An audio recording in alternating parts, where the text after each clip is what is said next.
Folks, good morning and welcome to Newton Upper Falls, especially to the Governor Baker and Lieutenant Governor Polito and Secretary Kennealy.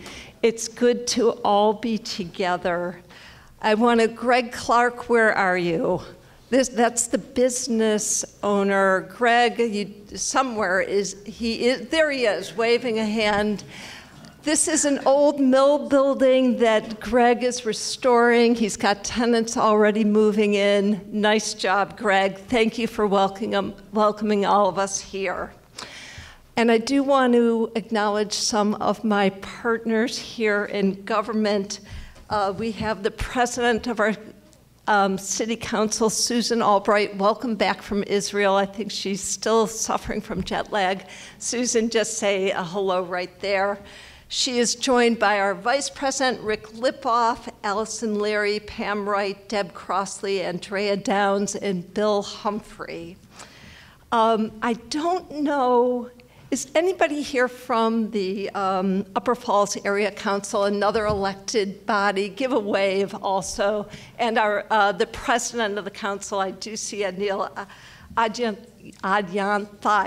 Sorry, Anil, I always struggle over your name. Governor, you are surrounded in this room by all sorts of people who love this city and are working hard to make it a better place. You have a whole bunch of affordable housing advocates and experts in the room. Lisbeth Heyer, I think I saw you as I walked by. She's part of the Two Life Communities and also chairs our Newton Housing Partnership. I saw Lynn Weisberg also as I walked by. Livable Newton and Engine 6 are an important part of the community. You've got all sorts of environmentalists in the room. If you're either with Green Newton or with the Citizens Commission on Energy, Helena Brown, who's the chair of that. Give a wave if you're part of Green Newton and that, folks. You've got all sorts of economic development advocates in the room. I know you got a chance to shake hands with Greg Riebman, who heads up our Newton Needham Chamber. If you're on our Economic Development Commission, give a wave as well. There you go. And there's also people here who love open space and parks and recreation. Former Councilor John Rice, where are you? John, give a wave. And if you can shake anybody's hands, Governor, on your way out. Carol Stapleton, where are you? Carol works for our Parks, Rec, and Culture Department and is all things good from the city staff side on parks. Carol, step forward. Come here, Carol, come on up. Come here. Carol, come on up. Carol, come here. Come here, Carol. Okay, Carol, you need to shake the governor's hand. Come up right now. Come on, come on. Yeah.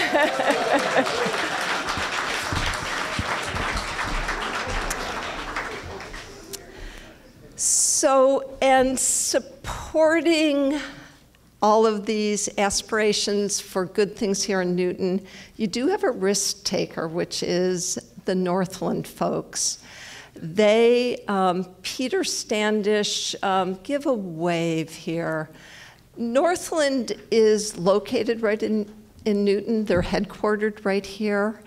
And they brought forward a project, and oh gosh, did they have to negotiate with our city councilors. It really changed. It downsized, it right-sized, and they listened and listened and listened to the neighbors here. It has housing that's affordable and age-friendly, a sizable commercial component that includes the preservation of an old mill building. They're creating 1,500 jobs, and they're doing something that the T and MBTA really needs. The private sector is providing a shuttle for free, open to everyone, running really frequently to get them over to the Newton Highlands T-spot. And they're really transforming a rather bleak, huge paved 22-acre site filled with decaying buildings and transforming it into lots of green, lots of housing, lots of places for people to work. Barney Heath and Deborah Balin are here. They're the ones who worked with DPW to put in the grant to you, Secretary. They worked really hard on that. We're so glad you have a MassWorks project that aligns with job creation, and I'm glad we moved really fast to get it in front of you. Thank you for supporting it. With that, let me introduce a leader, our governor, who cares so deeply about people. He's trying to find ways to make sure they have places to live, jobs to go to, and a way to get to those jobs or get their kids to soccer games, the transportation network that can work for us. It's an honor and a pleasure to introduce you, Governor. Thank you.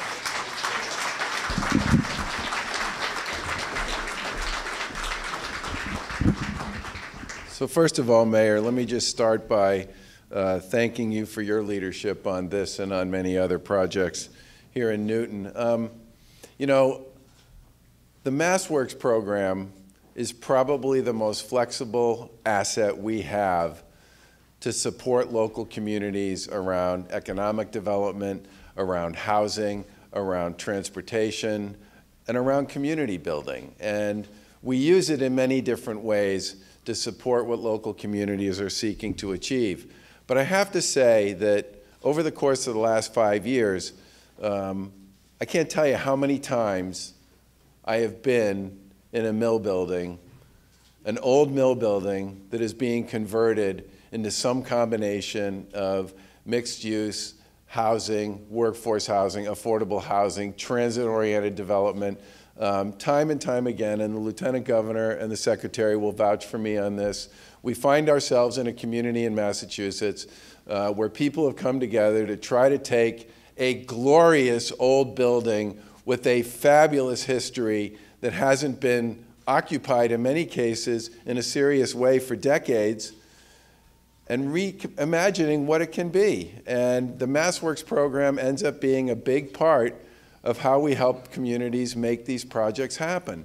And the really good news for all of you is having then had a chance to cut a lot of ribbons as these buildings get done and get completed and get occupied and get and become sort of a new part of a community and usually the bulwark of a new neighborhood.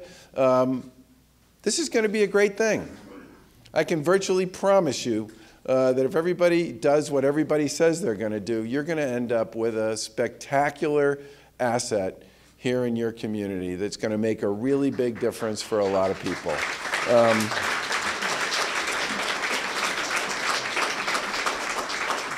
And I can't tell you how important it is to us to be here in Newton, which is a housing choice community, to be able to support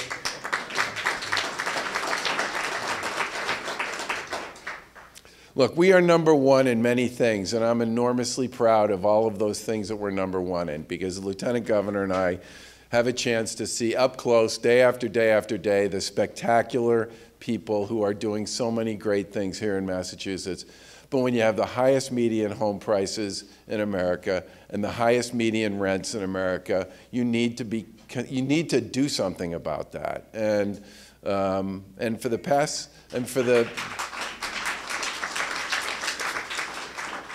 And this is a generational issue, okay?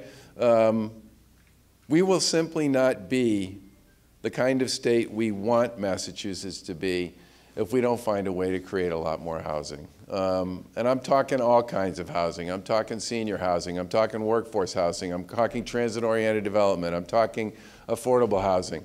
And when people come to us with projects that fall into this space, the communities want to pursue and want to and want to develop, we do what we can to figure out how to help them get it done. But we have nowhere near the housing capacity we need to meet the needs of our growing population. And I really do hope that at some point, as I listen to you, Mayor, go through the list of all the people who are here, you know, we spent about 1.5 years, 3 years ago, working with the environmental community, the land use community, with municipal governments, with the realtor community, with home builders, with planning agencies, trying to find some way to create a bill that would make it possible for us to build more housing and produce more housing here in the Commonwealth. And we got one everybody agreed on, and we had a big press conference to announce it. We literally had like 2,000 people there, and here we are, 3.5 years later, and you know how much progress we've made on that? And that is becoming a tragedy. We have got to find a way up and down the stack to create more opportunities for communities to reimagine their housing stock and support the people who live there and the people who want to live there. And the final point I'll make about this, and then I'll stop my sermon, is the communities of the Commonwealth for decades created vibrant downtowns built around retail. I grew up in one of them right down the street from here, in Needham. It's very hard these days to build a vibrant downtown around retail, and we all know why. Because of the growth of online shopping, which is not a bad thing. For a lot of people, it's a huge improvement over the way they used to shop. And retail can absolutely be part of what makes a downtown succeed. But it's got to be, in many cases, in most places in Massachusetts, combined with housing, hospitality, entertainment, recreation, and a whole series of other initiatives.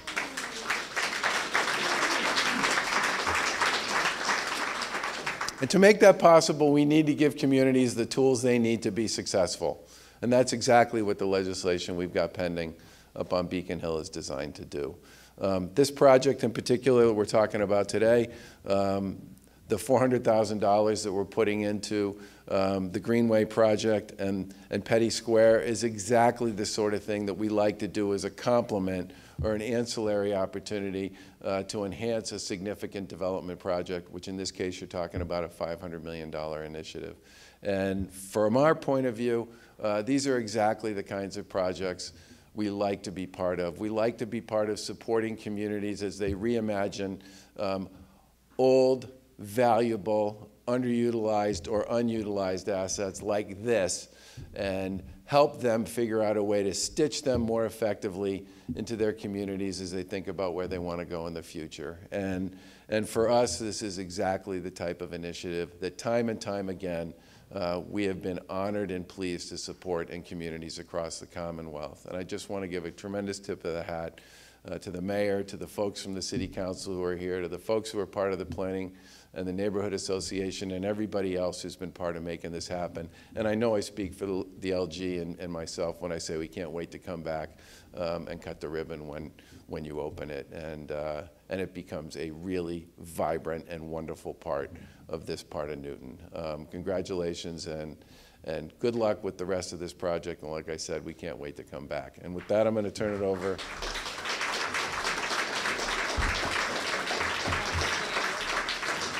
Oh yeah, the lieutenant governor, who's always way more practical than me, is reminding me that this letter represents the grant, so I probably better give it to the mayor. There you are, Mayor. Thank you very much. Thank you. Okay. Now I want to turn the microphone over to the Lieutenant Governor, Karyn Polito, who, among other things, takes seriously this notion of supporting local communities because she's been to all 351 in Massachusetts. Good morning. Good morning. It's a real honor to be here on this beautiful, sunny winter morning and to celebrate this project. And it's just a simple congratulations to all of you. First and foremost, I want to thank the mayor, the city council for your leadership and just give a tip of the hat to municipal public service. I have had the opportunity to visit all of the communities of our Commonwealth, and while that's been an incredible journey to actually see rural Massachusetts, suburban, urban, coastal, mountain, it's just a beautiful Commonwealth. And at the same time, you got to think about what makes a community a great place to live, to work, to raise your family. And it really starts with the people who wake up every day in that community, head to their town hall or their city hall to go to work, and think about how to make that place better, safer, bring more opportunity to that municipality. So to the municipal employees in the room, could you just raise your hand? All of you, thank you. You don't often get the thanks. You often get the concerns and the frustrations and perhaps the complaints that you need to follow up with, but you are part of an army of municipal employees across this Commonwealth that literally make this state a very special place. I want to thank the mayor for her leadership. Being a mayor, and the governor often says this, is a really hard job. It takes a special individual to want to take on these positions, make the decisions, because every time you make a decision, you make some people happy and some people maybe not so happy with you. And that's what a leader is supposed to do. So I just want to thank her for her leadership and for leading in the best way that she can this community. I also want to acknowledge our team in state government, the economic development folks. Could you just raise your hands? Please give them a thank you. They are also part of a public workforce that literally dots the I's, crosses the T's, and evaluates every word of the applications that come in for this program.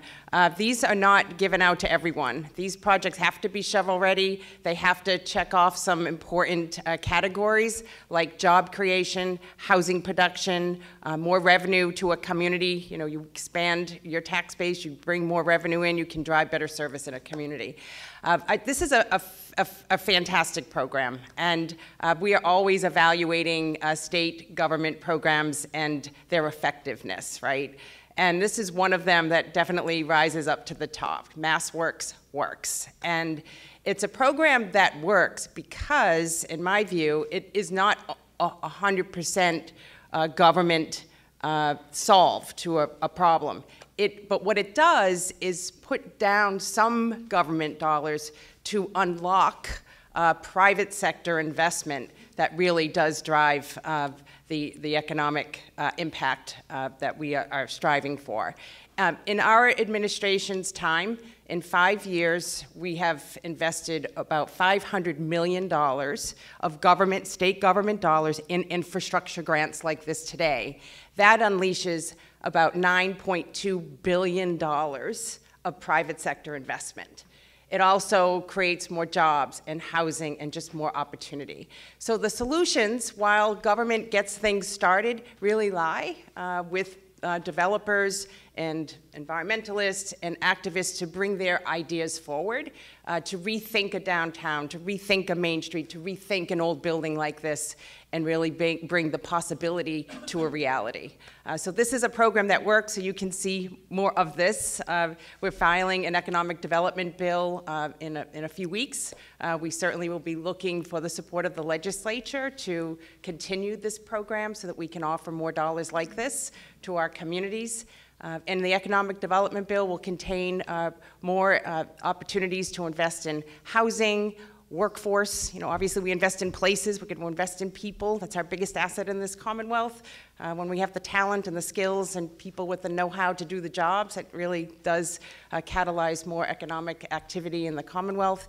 And community development, business competitiveness. Those are the kinds of things that you'll see us detail in our economic development bill coming soon. So today is just an opportunity to say thank you, spotlight your project as a project that we want to see more of in places across the Commonwealth, and also to highlight a program that works. Congratulations to all of you. Thank you for being here to mark this moment, and we wish you continued success as you design and think about the future of Newton. Congratulations. So the governor and I don't do this alone. We have a cabinet of secretaries that serve in their respective positions to help us.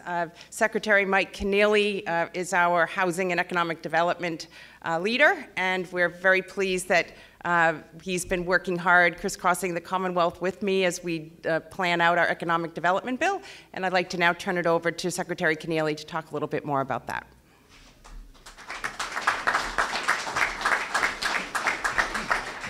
Well, thank you, Lieutenant Governor. It's great to be with you all here today. To follow on some of the Lieutenant Governor's comments on MassWorks, $500 million the last 5 years, 220 projects, 140 communities. It's a big, important tool in our economic development toolbox. And importantly, it's helped create about 14,000 housing units. So a really important tool for us.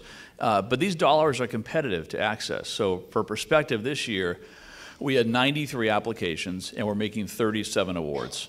So we had some tough decisions to make, and there's a lot that goes into how do we decide what to fund.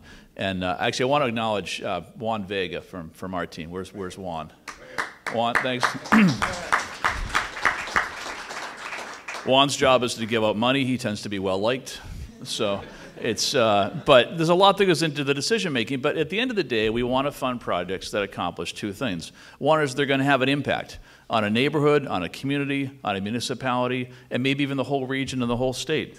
And the other is that we want to fund projects that are consistent with a larger plan, where a community can say this project's important for us. This helps us achieve our objectives and our aims. And I always say, you know, people ask us, what does MassWorks fund? Well, it can fund roads and streets and lighting and sewer and water and the basic building blocks of development. What MassWorks really funds is a community vision. It lets a community say, here's where we are, here's where we want to go, and help us fund this project. And certainly the project we're talking about today is a wonderful example of that. A vision for this neighborhood of making it easier and safer and more accessible to travel around. And it complements this wonderful development of 800 housing units. And we need those housing units. And overall, a vision for Newton of more housing production, transit-oriented development, and sustainability. So it's a nice example, a nice way for us to put in some public dollars and leverage much larger private dollars and help Newton achieve its objectives. I want to close and just mention we have a new economic development plan. It's called Partnerships for Growth. And it's a title that we like because it speaks to how we all work together to get things done. And you think about the people in the room today, folks from the state and the city and the business community and developers and others all working together to achieve important aims. But the plan has four main pillars. One is to create even more vibrant communities. And the second is to respond to the housing crisis. And we purposely put housing as one of the four main pillars. And we purposely use the word crisis because that's where we are. And so it's wonderful to be here today and see a project that helps achieve two of those aims around community development and housing development. So congratulations to the city, and great to be with you all today. Thank you.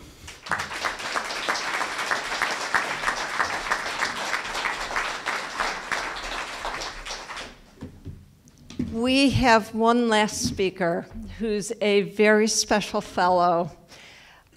He's the kind of guy that binds Newton Upper Falls and their city together with art and music and good humor, with plays, with feasts, with our very own version of the Moth Radio Hour stories.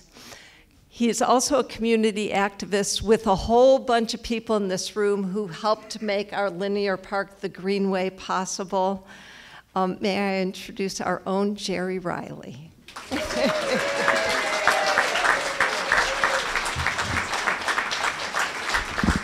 Good morning, everybody. I am excited and delighted to be here today for the announcement of these two projects.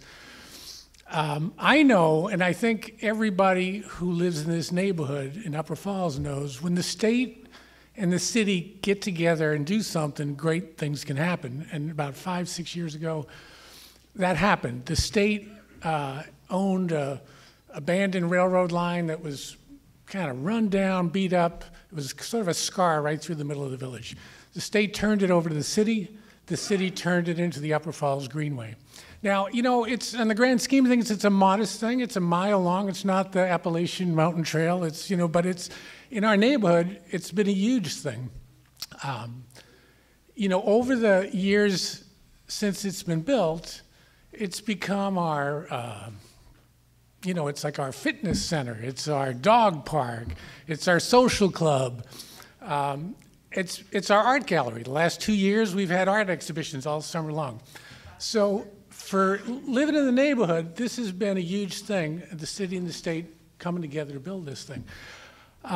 You know, since it's been built, we've had all kinds of stuff. We've had a parade down there. The Village Day, which used to be up in the park, it's been moved down here. The neighbors got together and built a bocce court last year.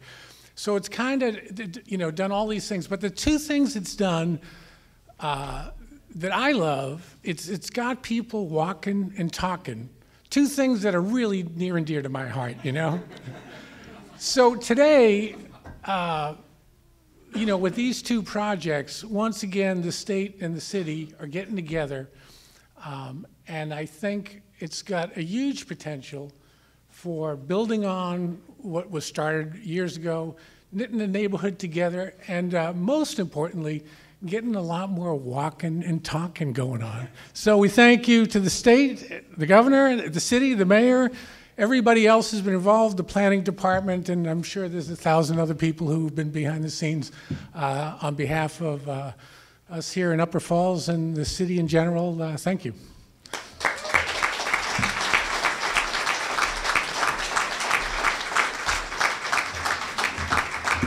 Thank you, Jerry. I'm going to close with one last thought, which is we are here this morning literally at the intersection of Pettee Square and the Greenway, which, Secretary, is where the funding is going, Governor. We're also here at the intersection of Newton's rich history and our as yet written future. And with the help of the governor and the lieutenant governor and the secretary, with our city council president, members including Deb Crossley, Bill Humphrey, and Andrea Downs, who represent this neighborhood, with the residents who are here in this room, we will be courageous stewards of the future of Newton and Newton Upper Falls. Thank you all for being here.